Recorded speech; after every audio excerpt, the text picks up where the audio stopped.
ఇప్పుడు గజేంద్రుడు ఇంకా దీనంగా అంటున్నాడు, ఇన్ని రకాలు చెప్పాను కానీ ఇంకా దేవుడు రాలేదే, ఈ మొసలు నన్ను లాగేస్తోంది కోసేస్తోంది, ప్రాణాలు పోతున్నాయి ఇక్కడనే. కలడందురు దీనులయడ, బాగా బాధలు పెరిగినప్పుడు మనందరికీ వచ్చే అనుమానం ఇదే. ఏదో అంటారు కానీ నా ఆస్తికుల మాటే నిజం, దేవుడు ఉంటే రాడేమిటి అని మనకు మతం నచ్చేస్తారండి. ఎందుకని మన కష్టాలు రాలేదు. అందుకే గజేంద్ర మోక్షణంలో గజేంద్రుడు కూడా అలాగే అంటున్నాడు, కలడందురు దీనులయడ కలడందురు పరమయోగి గణముల పాలన కలడందురు అన్ని దిశలను కలడు కలండనెడు వాడు కలడో లేడో. ఈ అనుమానం కూడా వచ్చేసింది. దీనుల ఎడ ఉన్నాడంటారు, పరమయోగి గణాల్ని కాపాడుతున్నాడు అన్నారు, అన్ని దిశల్లో ఉన్నాడు అని. అంతే ఆయనకు మధ్యలో అనుమానం ఏమొచ్చింది, వైకుంఠంలో ఉంటాడు కదా, ఇంత బాగా దూరం మధ్యలో ట్రాఫిక్ జామ్లో ఇరుక్కున్నాడేమో.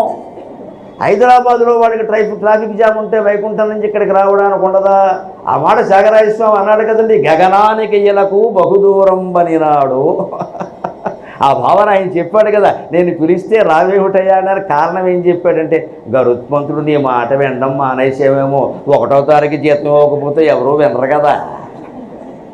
అనుమానం కూడా వచ్చింది, త్యాగరాజ స్వామికి వచ్చింది, మిగిలిన వాళ్ళకి రాదేమిటి. పైగా వచ్చాక కూడా త్యాగరాజు ఇంటికి వెళ్ళాలయ్యా, అంత దూరం నేను రాలేను, ట్రాఫిక్ జామ్ కూడా పెడితే వెళ్ళు అన్నాడేమో అని రాశాడు కదమ్మా కీర్తన. గగనానికి ఏలకు బహుదూరం బలినాడు అని దీనంగా ఆయన జగమేలే పరమాత్మ ఎవరితో మొరలిడుతూ, నీ సారథితో నీ వాహనంతో నీకేమైనా పేచీలుంటే మీరు చూసుకోవాలి కానీ మమ్మల్ని బాధపడితే ఎలాగయ్యా, జగత్తంతటినీ పాలించే పరమాత్మ ఇంకెవరికి చెప్పుకోమంటావు నువ్వే రాకపోతే. అదే గజేంద్రుడి భావన కూడా, అదే త్యాగరాజు భావన, అదే రామదాసు భావన. సీతారామస్వామి నీ చేసిన నేరం ఏమి అన్నాడు. పూని ఏమైనా హారాలు చేయించాను, ఆవిడకి చేయించాను, మా ఆవిడకి ఏమైనా చేయించాను, మీ ఆవిడకి చేయించాను అన్నాడు. మంటెత్తిపోయి ఆ మాట ఎవడబ్బ సొమ్మని కులుకుచి తిరిగేవు. తెలుగువాడేనమ్మా, దేవుణ్ణి సైతం నిలబెట్టి ప్రశ్నించే శక్తి తెలుగువాడు. ఈ మాట త్యాగరాజు అనలేదు, రామదాసే అన్నాడు. ఎవడబ్బ సొమ్మని కొలుకొచ్చి తిరిగేవు, మీ మామగారు చేయించాడా, మీ నాన్న చేయించాడా, ఎవడు చేయించాడా? లక్ష్మణుడికి బత్సాల పథకం, శత్రుఘ్నుడికి ఇంకో పథకం, నాకేం పనా ఇక్కడ? సొమ్ములు మింగేశాను ప్రభుత్వం అంటా, నేను మా ఇంటికి పట్టుకెళ్ళానా, మా ఆవిడకి ఏమైనా చేయించానా? రాముడు గుళ్ళో ఆభరణాలు లేకుండా ఉంటే బాగుండదని ఈ సొమ్మటి అకౌంట్లో రాశా, అంతే కదా. భక్తే. అందుకే రాముడు ఏం చేశాడు, రామదాసు చేసింది చట్టరీత్యా దోషం, నన్ను మన్నింతురుగాక. చట్టం ప్రకారం తహసీల్దార్ వసూలైన సొమ్ముని తానేషాకి ఇవ్వాలి కానీ ఇష్టం వచ్చినట్టు ఖర్చు పెట్టకూడదు. ఆయన దగ్గర నుంచి మళ్ళీ తెచ్చుకోవాలి, ఓ చట్టం ఉంటుంది కదా. చట్టం ప్రకారం రామదాసు చేసింది దోషం, కానీ రాముడు కోసం చేశాడు. అందుకే భగవంతుడు తూకంలో తక్కెడలో తేడా ఉండదమ్మా. తానీషా కనిపించాడు, నాణ్యాలు ఇచ్చాడు, రామదాసు కనిపించలేదు, వెళ్ళిపోయాడు.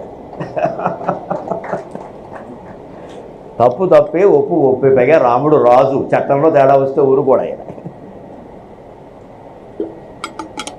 చట్టం అందరికీ సమానమే. నువ్వు తహసీల్దార్ అయితే వసూలు చేసిన సొమ్ము ప్రభువుకి ఇవ్వాలి, ప్రభువు దగ్గర నుంచి నువ్వు తెచ్చుకోవాలి. నువ్వు మళ్ళీ గుళ్ళో ఆభరణాలు చేయించమన్నానా? నేను తాటాకు బాకలో సుఖంగా ఉన్నాను, పోకలో దమ్మకింత నైవేద్యం పెడుతుంటే కూడా ఉండనివ్వచ్చుగా. నువ్వే తెచ్చి గుళ్ళో పెట్టావు, నువ్వు ఆభరణాలు చేయిస్తావు, అక్కడి నుంచి జైల్లో పడతావు, నన్ను కాపాడమంటావు, నాకేం కర్మ అని ఏం చేశాడు, కాపాడాడు. పాపం దీనంగా ప్రార్థిస్తుంటే ఉండలేడండి, అందుకని కాపాడాడు. తానీషా కల్లో కనపడ్డాడు, వాడెంతో అదృష్టవంతుడు. తెల్లారసరికి నాణ్యాలు అక్కడ ఉన్నాయి, రామ్ లక్ష్మణ్ అనే పేరుతో ఇప్పటికీ భద్రాచలంలో ఉన్నాయండి. ప్రత్యక్ష సాక్ష్యం. మళ్ళీ ఎవరూ చెప్పక్కర్లేదు ఇక్కడ. ఆ నాణ్యాలు ఇప్పటికున్న, ఆయనకి నాణ్యాలు ఇచ్చాడు, నా భక్తుడిని విడిపించమని, నీకు కావాల్సిన నాణ్యాలే కదా, ఎలాంటి వడ్డీ సహా కట్టేస్తున్న వాడిని విడిపించమన్నాడు. ఆ తర్వాత రామదాసు బాధపడి ఏడ్చాడు, వాడికి కనపడ్డావు కర్మ, నాకు కనపడలేదయ్యా. అంచేత మనం సామాజిక ధర్మం కాదు, చట్టాన్ని కూడా గౌరవించాలి. చట్టాన్ని గౌరవించకపోతే పోలీసులు ప్రభుత్వమైనా పక్కన పెట్టి ఊరుకుంటారేమో కానీ భగవంతుడు ఊరుకోడు. ఒక సామాజిక నిబంధనలు ఉంటాయి, ట్రాఫిక్ నిబంధనలు ముఖ్యంగా. ఇవాళ యువతరం ఎంతమంది గౌరవిస్తున్నారో ఆలోచించుకోండి మీకు మీరే. ఒక ట్రాఫిక్ సిగ్నల్ వచ్చిందంటే ఇంకా ఎర్ర లైటు ఆకుపచ్చ లైటుగా కాదు, పచ్చ లైటుగా కూడా మారకుండానే పరిగెట్టేస్తాడు.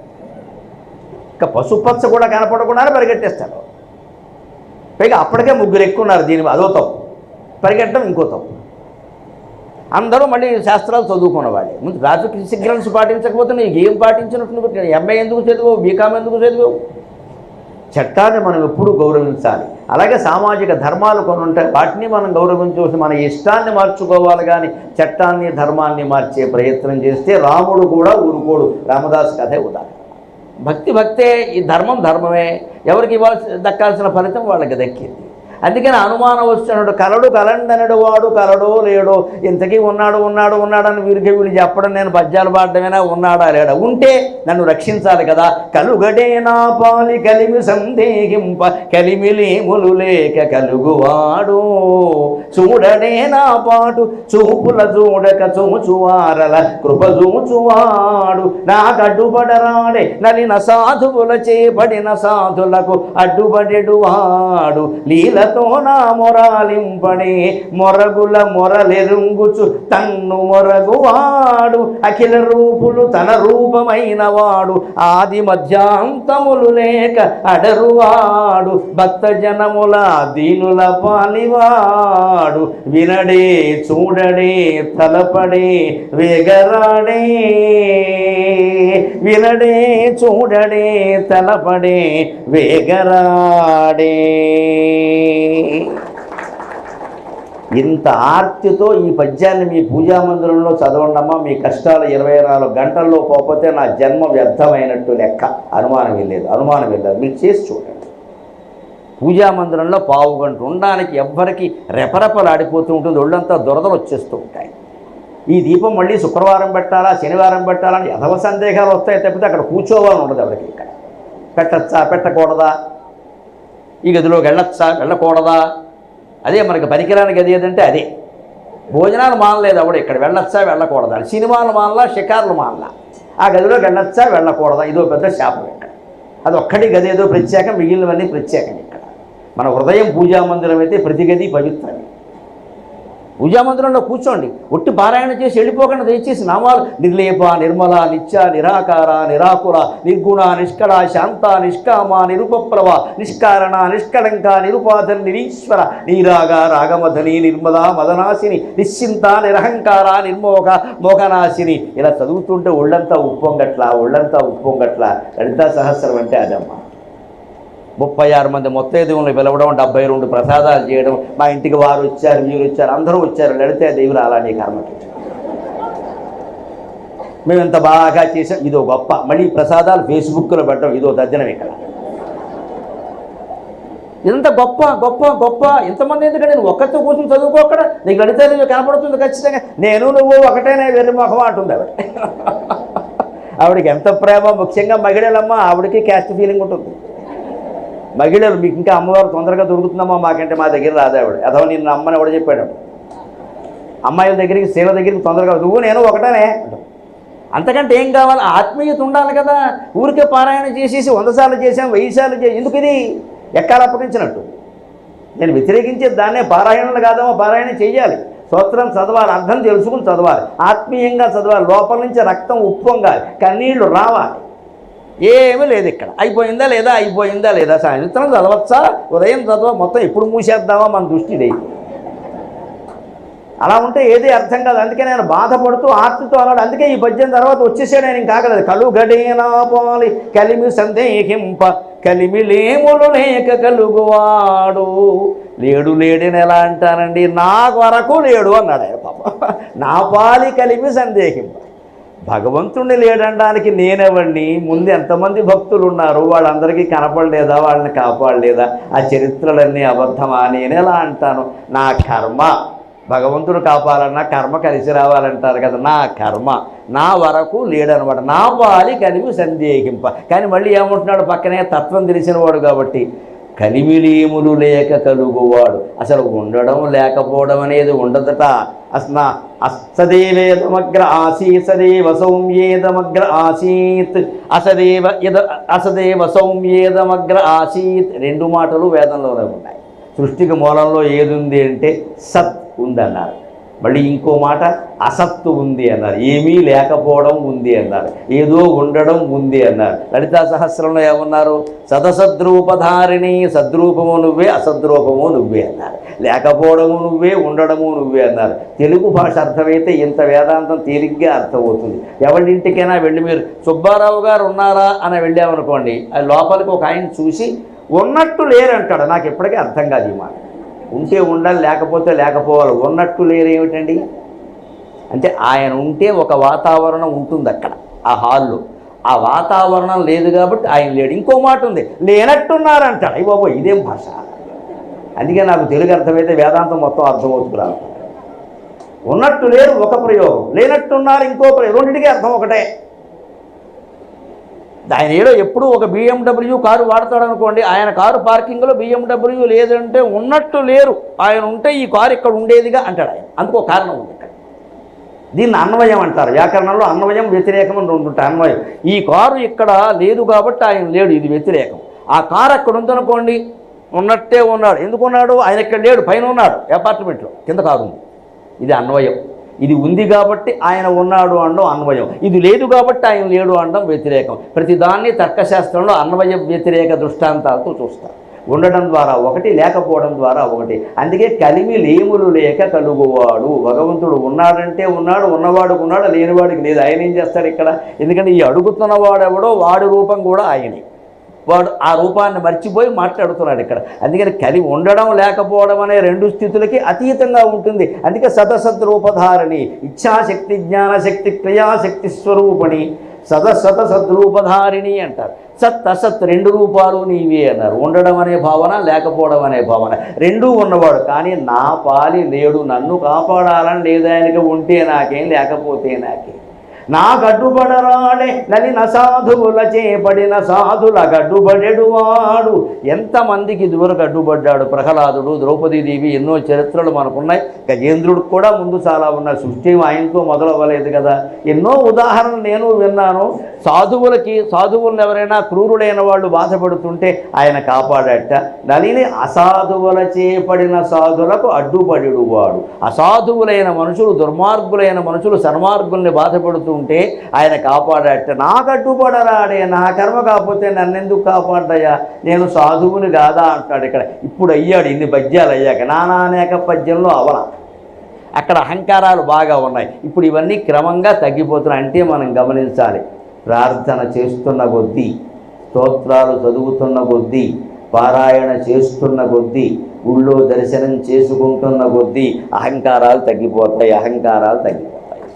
అభ్యాసం. మనకేదో కోరిక తీరలేదనో, అనుమానం వచ్చిందనో గుళ్ళోకి రావడం మానేయకూడదు. రావాలి, 2 పూట్ల రావాలి. వీలైతే చేయవలసిన ప్రదక్షిణం చేయాలి. ఓ పువ్వు ఆకు అక్కడ పెట్టాలి, కనీసం నమస్కారమైనా పెట్టాలి, వెళ్ళిపోవాలి. ఈ అభ్యాసం మానకూడదు. అనుమానాలు వచ్చినా సరే, కష్టాలు వచ్చినా సరే దేవుణ్ణి వదలకూడదు. అది పరీక్ష. నువ్వు వస్తావా రావా, నీకు నమ్మకం ఉందా లేదా, నీ కోరిక తీర్చడానికి ఇక్కడ కూర్చున్నారా ఇక్కడ అంటే పరీక్ష చేస్తాడు. అలా వస్తూ ఉంటే ఏమిటో అన్ని కష్టాల్లో ఉండి కూడా వెళ్ళాడు, రోజు వస్తుంది పాపం. అది ఎప్పుడో తెలియదమ్మా. కొండల నుండి సాగి పెనుకోనలు దాటి పొలాలు దాటి భగవంతుని కృప అపారంగా, అశేషంగా, హఠాత్తుగా వస్తుంది. అది మన క్షణంలో, ఆ క్షణం ఎప్పుడో మనకి తెలియదు. ఆ క్షణం కోసం కొంగు జాపి నిలబడాలి. గుండెలు మండిపోవగా అకుంఠిత దీక్ష తపస్సు చేయక. 1116 పద్యాల మహాకావ్యం సాగర ఘోషలో భగవద్ దర్శనాన్ని గురించి నేను రాసిన పద్యం ఇది. గుండెలు మండిపోవగా అకుంఠిత దీక్ష తపస్సు చేయక, కొండల నుండి సాగి పెను కోనలు దాటి పొలాలు దాటి, పేరెండల మగ్గువాని పైనెత్తిన వర్షపు జల్లువోలే. కొండల నుండి దాటి పలు కోనలు దాటి పొలాలు దాటి, పేరెండల మగ్గువాని పైనెత్తిన వర్షపు జల్లువోలే. బ్రహ్మాండములేలువాని దయ అంత హఠాత్తుగా వచ్చి వ్రాలిన వారే యోగులు. అలా వ్రాలిన వారే యోగులు. అది ఎప్పుడు వస్తుందంటే మనం చెబుతామా? వర్షం ఎప్పుడు కురుస్తుందో మనం చెప్పగలమా? వర్షం కురిసే వాతావరణం ఉందంటే మనం బట్టలు తీసుకుని లోపల వేసుకోవాలంతే. తడవాల్సినవి ఏమైనా ఉంటే బయట పెట్టాలి, ఆరాల్సినవి ఏమైనా ఉంటే లోపల పెట్టాలి. నువ్వు బట్టలు ఆరేసావు కదా అని వర్షం వస్తుందా? మా ఇంట్లో అంటూ ఉంటారు సరదాగా, అదేం చిత్రమో నాకు తెలియదు. నా బట్టలు ఆరేస్తే ఎండ బ్రహ్మాండంగా వస్తుంది, వీళ్ళు ఎవరి బట్టలు ఆరేసినా వానే.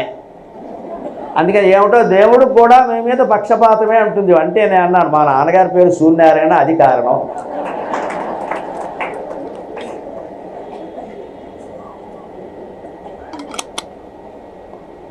మీరు ఆరేసేసరికి ఎక్కడ లేని ఎండా వచ్చేస్తుంది. మేము ఏం ఆరేసినా రావట్లేదు. మా నాన్న పేరు సూర్యనారాయణ, ఏం చేయమంటావు? అంతే సూర్యుడికి మా నాన్న ఫోన్ చేయరే తోలు తీస్తా మా వాడు బట్టలు ఆరేసాడని చెబుతాడు. నీ పేరు నా పేరు ఒకటే ఏకనామీ సదాప్రియ అన్నారు. ఒకే పేరుంటే వేరే చుట్టరకం అక్కర్లేదు, ఇష్టం అనిపిస్తుంది. అందుకని బహుశా అది కారణం మా నాన్నగారు దయ అన్నాను సరదాగా. అంటే ఎప్పుడు వస్తుందో మనం చెప్పలేమండి. మనకి చెప్పి వస్తాడో ఫోన్ చేసి I'm coming please prepare filter coffee అని వస్తాడేంటి ఇక్కడ. అలా రాడు భగవంతుడు. దానికోసం మన హృదయాన్ని సిద్ధం చేసుకుని ఉండాలి. కొంగు బరిచి కూర్చున్నట్టే కూర్చోవాలి. నిరంతరం భక్తితో ప్రార్థన చెయ్యాలి. లీలతో నామర్చూడడే నా పాటు చూపుల చూడక చూచువారల కృప చూచువాడు. ధ్యానం ఎలా చేయాలో చెబుతున్నాడు గజేంద్ర మోక్షణంలో పోతనగా. నా పాటు చూడడేమిటి నేనంత బాధపడుతుంటే? ఎవరిని చూస్తాట? చూపుల చూడక చూచువారల కృప చూచువాడు. ఈ మామూలు కళ్ళతో కాకుండా చూపుల చూడకుండా చూచువాడు. ఈ చూపులతో చూడకుండా చూడడం ఎలాగండి? కళ్ళు మూసుకొని ధ్యానం చేస్తే అందరికీ అర్థమైంది. కళ్ళు మూసుకొని ధ్యానం చేసి చూడండి, లోపల కనపడుతుందా లేదా? బయట ప్రపంచం కనపడకపోవచ్చు, కానీ ఏదో ఒక చీకటి ఉన్న ఆ చీకటిని కూడా మీరు దర్శించగలుగుతున్నారు. చూడండి, కళ్ళు మూసుకొని భూమధ్యంలో దృష్టి పెట్టండి, చీకటే ఉంటుంది, చీకటిని కూడా మీరు చూస్తారు. అంటే చీకటిని కూడా చూడగలిగిన గొప్ప జ్యోతి లోపల ఉందమ్మా. పరం జ్యోతి పరం ధామ పరమాణు పరాత్పర, అదే పరం జ్యోతి. అది ఈ జ్యోతుల్ని మించిన జ్యోతి. ఈ జ్యోతి చీకటిని పోగొడుతుంది. చీకటిని చూడలేదు, బయట మీరు ఎన్ని దీపాలు పెట్టినా లోపల ఆత్మజ్యోతి చీకటిని దర్శింపగలుగుతుంది. ముందు శత్రువును దర్శిస్తే కదా బాణ వేయడం అనేది. అందుకని చీకటిని దర్శించగలుగుతున్నాం మనం. ధ్యానం చేసేటప్పుడు కళ్ళు మూసుకుని ధ్యానం చేస్తే లోపలికి చూస్తే చీకటే ఉందండి, కానీ మన మనోనేత్రానికి ఆ చీకటి కనపడుతోంది. మనోనేత్రం అసలు నేత్రం కంటే గొప్పది, చీకటిని సైతం చూడగలుగుతోంది. ఈ కళ్ళు చీకట్లో ఏం చూడలేవు, మనోనేత్రం చీకటిని సైతం చూడగలుగుతోంది. అంచేతన అది ఈ నేత్రం కంటే ఆ నేత్రం గొప్పది. వాళ్ళకి భగవద్ దర్శనం అవుతుంది. అది చెబుతున్నాడు ఇక్కడ గజేంద్ర మోక్షణంలో.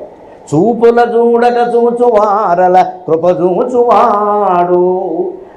ఈ చూపులతో కాకుండా లో చూపులతో ఎవరు చూస్తారో వాళ్ళని కృప చూసేవాడండి అన్నాడు ఆయన.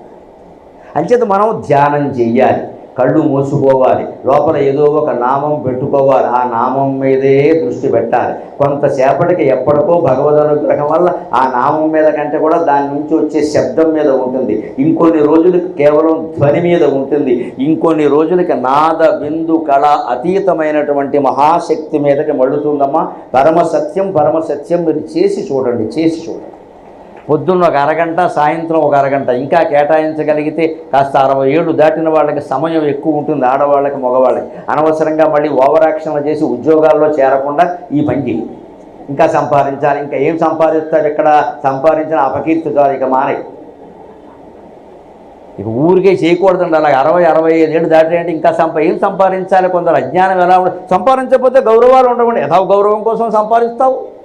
సంపాదించకపోతే గౌరవించిన వాడిని నువ్వు ప్రేమించాల్సిన అవసరమే లేదు. ఇక్కడ 60, 65, 70 వచ్చినా కూడా భగవద్ధ్యానం మీద దృష్టి పెట్టకుండా ఇంకా ఏదో అది ఆడదామా ఇది ఆడదామా ఇది సంపాదిద్దామా, ఏం గొడవ ఇది? మనయాలవని పూర్తి ధ్యానం పూర్తి సమయం భగవంతుడికే. భగవంతుడి కంటే భగవంతుడు కాదు, మన కోసమే ఆత్మజ్ఞానం అది. అప్పుడు కూడా సమయం లేకపోతే ఎలాగంటే ఇంకా ఊరికే దేశాలన్నీ తిరుగుతూ కూర్చుంటారు. అక్కడ ఆ సమయం ఇంట్లోనే ఉండి కేటాయించాలి. చూపుల చూడక చూపు వారల కృప చూచువాడు అంటే అర్థం అది. ఆ లోచూపుతో ఎవరైతే భగవంతుడిని వెతికే ప్రయత్నం చేస్తారో ఆ లోపల దివ్య దృష్టి ఇచ్చి ఆయన కనపడతాడు ఖచ్చితంగా. లీలతో నా మొరాలింపడి మొరగుల మొరలెరుంగుచు తన్ను మొరగువాడు.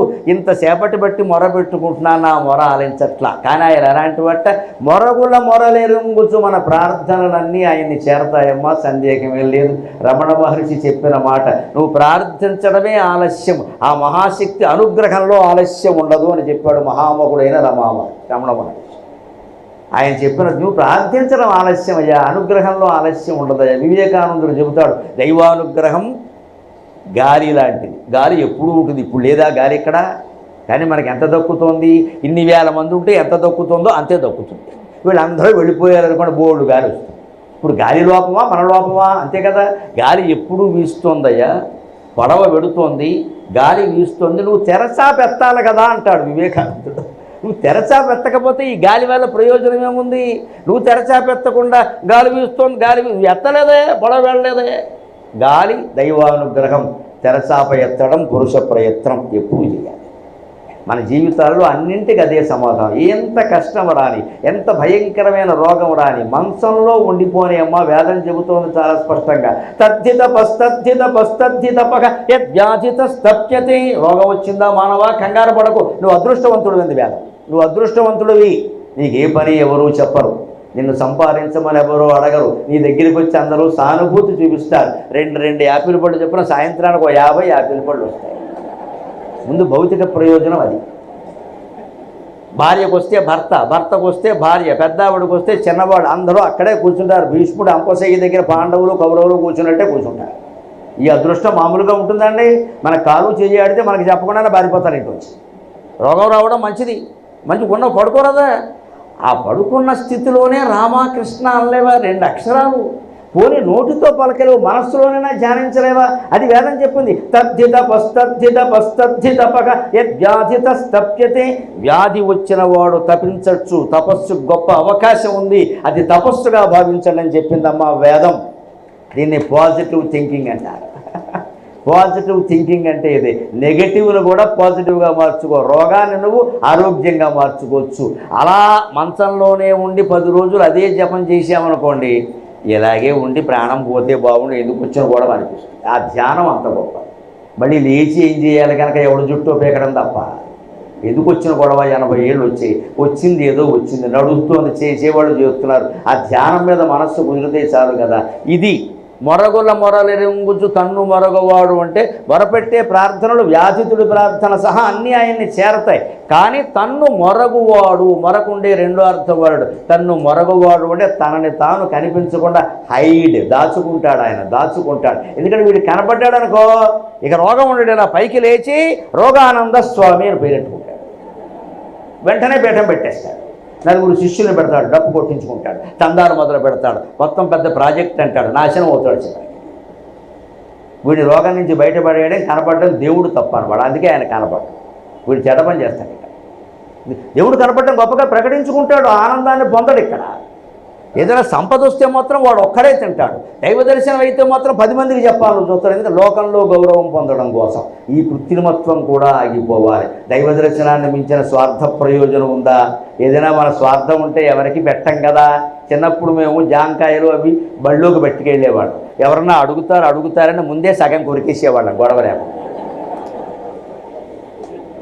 ఒకవేళ తప్పనిసరి పెట్టాల్సి వస్తే ముందే ఎవడన్నా కాయ చూస్తే కాకెంగిలి అని అదో శాస్త్రం, గొడ్డ అడ్డం పెట్టి అని కొరికించాం. ఇది చిత్రాలు. చిన్నప్పుడు బాల్యం అర్థమైతే భగవంతుడు అర్థమవుతాడు.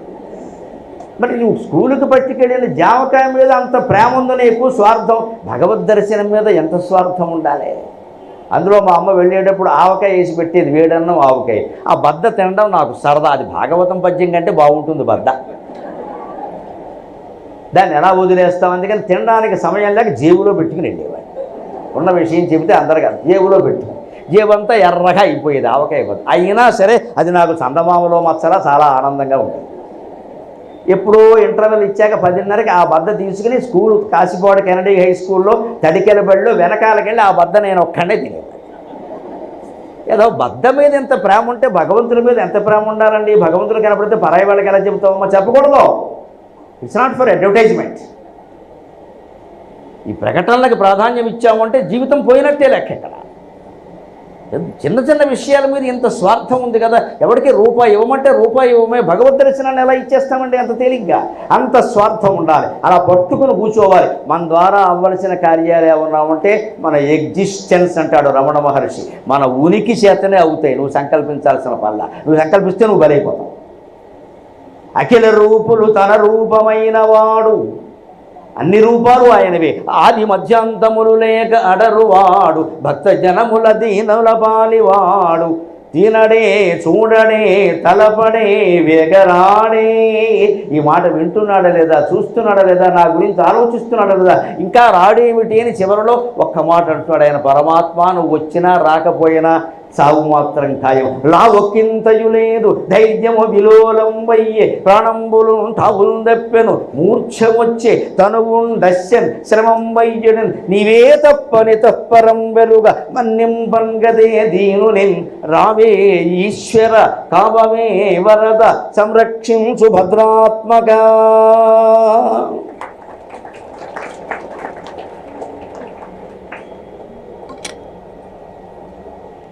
ఈ ప్రార్థన ఆయనకి సోకింది. అంతవరకు సిగ్నల్స్ కలవల, మన భాషలో చెప్పాలంటే సిగ్నల్స్ కలవల. ఫోన్ 2 ఫోన్లు 3 సిమ్ములు ప్రయత్నం చేస్తూనే వాడు గజేంద్రుడు, నెట్వర్క్ నాట్ అవైలబుల్ అని వస్తాం. ఈ పద్యంతో నెట్వర్క్ మొత్తం కలిసింది అక్కడ. ఎందుకని? మనిషి తన ఓటమిని అంగీకరించాలి పూర్తిగా, ఆ అహంకారం పూర్తిగా నశించిపోవాలి.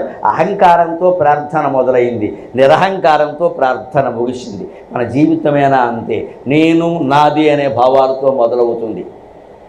ఏ వయస్సులో ఆ నేను నాది అనేది పోయి ఇదంతా ఒక్కటే, ఇదంతా ఒక్కటే, ఏకమేవ అద్వితీయం బ్రహ్మ నేగనానాస్తి కించన అనే అద్వైత భావన దృఢపడుతుందో అప్పుడు భగవద్ దర్శనం అవుతుంది. అప్పుడు అవుతుంది. అంతా ఒక్కటే, అంతా ఒక్కటే. అందుకే లావు ఒక్కింతయు లేదు. లావు అంటే ఈ లావు కాదు. ఇక్కడ పూర్వకాలం తెలుగు భాషలో లావు అంటే బలం. ఓ పెళ్లి చూపులు గడితే పెళ్లి కొడుకుని అడిగారు, అమ్మ ఎలా ఉందంటే లావు ఒక్కింతయు లేదు అన్నట్టు. అమ్మ వాడికి కావలసింది అదే, ఇంకా స్లిమ్గా ఉండాలి కదా. ధైర్యము విలోలంబయ్య అన్నట్ట. ఆ అమ్మాయిని చూడగానే మనోధైర్యం కోల్పోయా అన్నట్ట. అంతేకాదు చావోరేవో మునింగిపోయేదను సంసారంబులో మిత్రమా అన్నట్ట. నేను ఎక్కడో అవధానం చేస్తుంటే ఈ లావొక్కింతయు లేదు పద్యానికి ప్యారటీగా పెళ్లి చూపుల పద్యం చెప్పాలి. అప్పుడు చెప్పాను ఇది. లావొక్కింతయు లేదు ధైర్యము విలోలంబయ్యే ప్రాణంబులు తాగులు తెప్పాను. ప్రాణాలు తాగులు తెప్పాక అమ్మాయి అందాన్ని చూడగానే పడిపోయాడు మనవాడు. అయితే అట్టై రొట్టై మట్టయిపోయాడు. అందుకని చివరికి ఫ్రెండ్కి ఏమనంటే లావుగా లేదయ్యా, అమ్మాయి చాలా అందంగా ఉందయ్యా, అమ్మాయిని చూడగానే పై ప్రాణం కిందికి, కింది ప్రాణం పైకి వెళ్ళిపోయింది. నన్ను నేను లేకుండా నా మనస్సు ఎక్కడో పారేసుకున్నా. వెధవ మనస్సు ఉంటే కదా పారేసుకోవడానికి. పారేసుకున్నట్టు ఏమిటో ఒక క్షణంలోనే. అందుకని చివరికి ఏమన్నాడు అంటే, ఒరే సంసారంలో ఉండే కష్టాలు తెలుసున్నాను, చావోరే ఓ మునింగిపోజెదను సంసారంబునన్ మిత్రమా. ఏమైనా సరే ఇంతవరకు శంకర మఠానికి వెళ్ళి బ్రహ్మచారిగా ఉండిపోదాం కానీ కుదరదురా, ఓ ఛాన్స్ చూడాల్సిందే అంటున్నాడు. ఇంకా నో ఛాన్స్. నేను మొహమాటం లేకుండా చెబుతూ యువకులకి, మీరు బ్రహ్మచారులుగా ఉండగానే భగవంతుల మీద దృష్టి పడితే దయచేసి రామకృష్ణ మఠానికి రోజు వెళ్ళండి, శంకర మఠానికి రోజు రండి. భగవంతుడు మీకు ఏ దారి చూపిస్తాడో ఎవరికి తెలుసు. యథవపీడులు చేసుకోవడానికి, సంతానాన్ని కనడానికి మేమందరం ఉన్నామమ్మా, మీరు అక్కర్లేదు. మేము చేసిన ఘనకార్యం అదే, అంతకంటే ఏంటి. ఈ పెళ్ళైపోవాలి, పిల్లల్ని కనాలి, ఇవి పెట్టుకోకండి. యువకులు ఎవరికైనా సరే భగవంతుడి మీద దృష్టి బలీయం అవుతుంది అంటే రామకృష్ణ మఠానికి వెళ్ళాలి, వివేకానందుల పుస్తకాలు చదవాలి, స్త్రీలు శారదామాత పుస్తకం చదవాలి, ఆవిడ జీవిత చరిత్ర చదవాలి.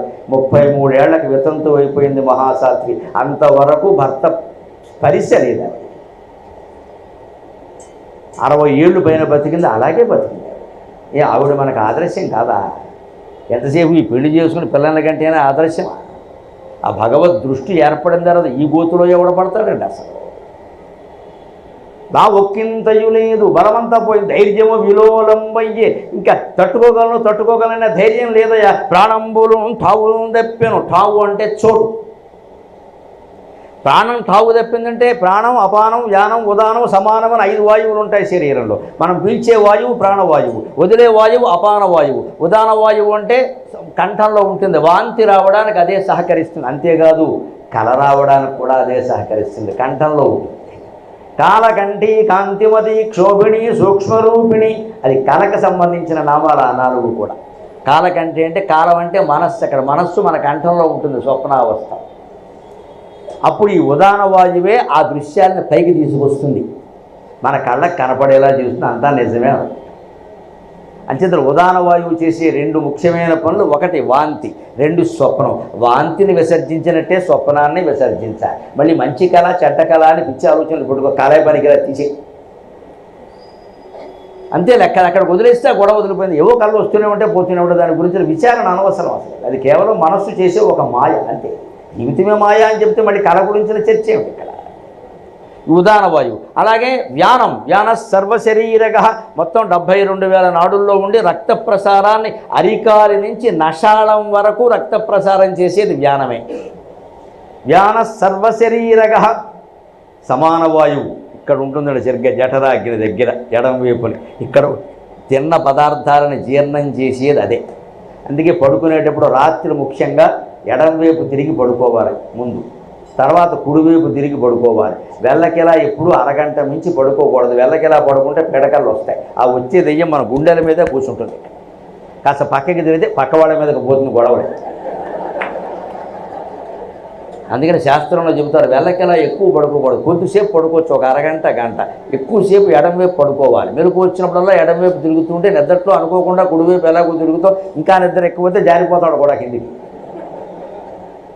సాధ్యమైనంత వరకు ఎడం వైపు, ఎందుకంటే అన్నం ఈ వైపుకి వెళ్ళాలి, కాస్త ఆహారం అరగాలి. అందుకని ఇది సమాన వాయువు. ఈ ప్రాణాలు ఏమవుతున్నాయి, ఇక మరణయాతన పడే వాళ్ళకి బాగా అర్థమవుతుందండి. ఈ ముక్కులో ఉండే వాయువు అపానంలో కలుస్తుంది, అపాన వాయువు పైకి వచ్చేస్తుంది, ఊపిరి బిగబట్టి చచ్చిపోతూ ఉంటాడు. ఇక్కడ మొత్తం గొంతులో తిన్న పదార్థం అంతా గొంతులోకి వచ్చేస్తుంది. అందుకే శవానికి ముందు నోరులా విడదీసి చూస్తారు ఏమైనా ఉందా అని. అది ఉందంటే వైద్యం చేయొచ్చు, అది కూడా లేదంటే ఇక అనవసరం లెక్క. ఇంకా ఆ పదార్థం ఉందా అని చూస్తారు, ఎందుకంటే లోపల బయటకు వచ్చేస్తుంది, అంటే ఇంకా అరిగే దశలో ఉందన్నమాట. అపాన వాయువు వ్యానం, ఈ వ్యానం అది దాటిపోయి అపానంలో కలుస్తుంది. ఈ ఉదాన వాయువు వెళ్ళి కింద ప్రాణవాయువులో కలిసింది. మొత్తం మీద ప్రాణాలన్నీ టావులు తెప్ప యుద్ధం చేయడం వల్ల మూర్ఛ వచ్చే తనువు దశ్యన, శరీరం విపరీతంగా అలసిపోయింది. శ్రమం వయ్యడని, ఇక నేను భరించలేని ఈ శ్రమని.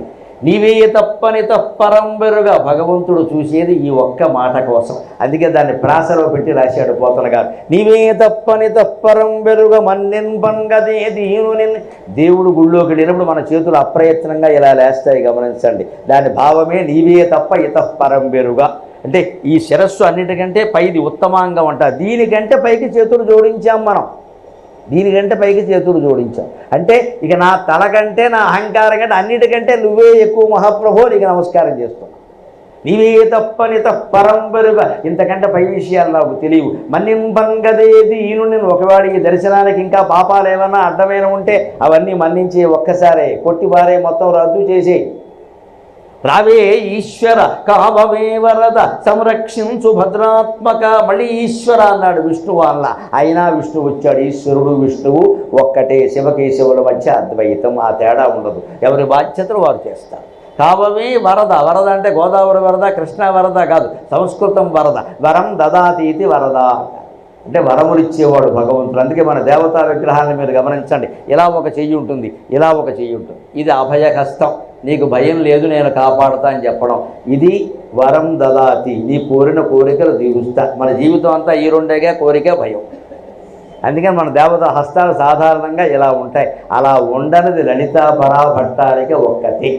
ఆవిడ చేతుల్లో, ఈ చేతిలో ధనుస్సు ఉంటుంది, ఈ చేతుల్లో 5 పూలు ఉంటాయి, ఈ చేతిలో పాశం ఉంటుంది, ఈ చేతిలో ఏదో అంకుశం ఉంటుంది. అందుకని శంకరాచార్య అంటారు ఆవిడకి ఈ అభయహస్తం, ఈ వరదహస్తం ఎందుకు ఉండవంటే అవి రెండు కోరికలు లేకుండా చేయడానికి, కోరికలు తీర్చడానికి, భయాన్ని పోగొట్టడానికి ఆవిడ పాదాలు చాలండి, వేరే ఈ హస్తాల డ్యాన్స్ ఆవిడకి అవసరం లేదన్నారు. త్వదన్యపాణిభ్యాం అభయవరదో దైవత గణక త్వమేకానైవాసి ప్రకటితవర అభిత్యభినయ భయాత్రాతుం దాతుం సకలమపి వాంఛా సమధికం శరణ్యే లోకానాం తవకి శరణావేవ నిపుణవు. లోకల కోరికను తీర్చడానికి, భయాన్ని పోగొట్టడానికి అమ్మవారి చరణాలు చాలండి, మళ్ళీ చేతులు ఎందుకు పని లేక అని మానేసింది ఆవిడ. అందుకని ఆవిడ లలితా పరాభట్టారిక, ఆది పరాశక్తి. అందుకని ఈ ప్రార్థన వినగానే విష్ణుమూర్తి బయలుదేరడం ఆయనకి సోకింది.